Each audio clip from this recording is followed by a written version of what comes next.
এতক্ষণ লাগছে তো আইতে। কতক্ষণ ধরে আমি এই জায়গায় দাঁড়ায় রয়েছি। এত ইমার্জেন্সি ডাকছিস কেন? কোনো সমস্যা হয়েছে? আরে না, এবারে এলাকার ভিতরে বিশাল বড় গরু কিনছে, তাই তোদেরকে দেখাইতাম, নিয়ে যাবো। আমগো গরু কম না, পুরা 2.5 লাখ টিয়া নিছে, পুরা লাল টকটকিয়া। এ বছর তো দেখা যায় তোরা এই এলাকার মধ্যে সবচেয়ে বড় গরু কিনছস। বড় গরু কিনবো না? প্রত্যেক বছর তো এলাকার ভিতরে প্রতিযোগিতা চলে, কে কত বড় গরু কিনতে পারে। বন্ধু, তোর বাপে কিন্তু বেকলামি করছে। এত টাকা থাকার পরও তোর বাপে এত ছোট গরু কিনছে। এত টাকার মালিক হইলেও কি বড় গরু কোরবানি দিতে হইব? এটা কোনো হাদিসের মধ্যে লেখা আছে?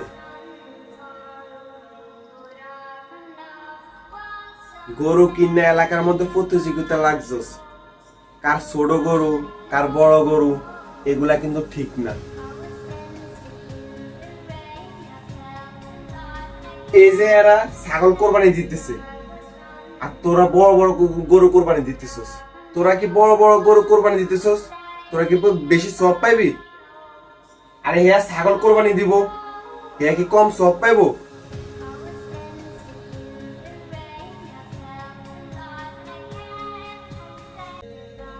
আল্লাহ পাক কিন্তু বলে নাই তোমরা বড় বড় পশু কোরবানি দাও।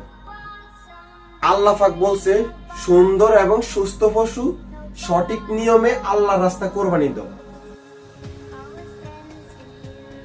পশু কোরবানি দেয় আল্লাহকে খুশি করার জন্য।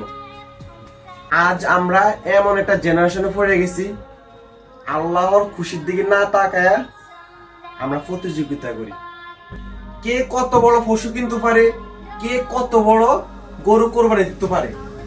এই লোক দেখানো কোরবানি দুনিয়াতে সীমাবদ্ধ,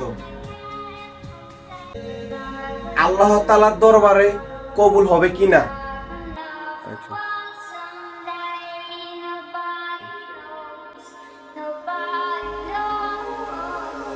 আমার কথা মন খারাপ করিস না, ল তোদের গরু সাইডে যাম, ল।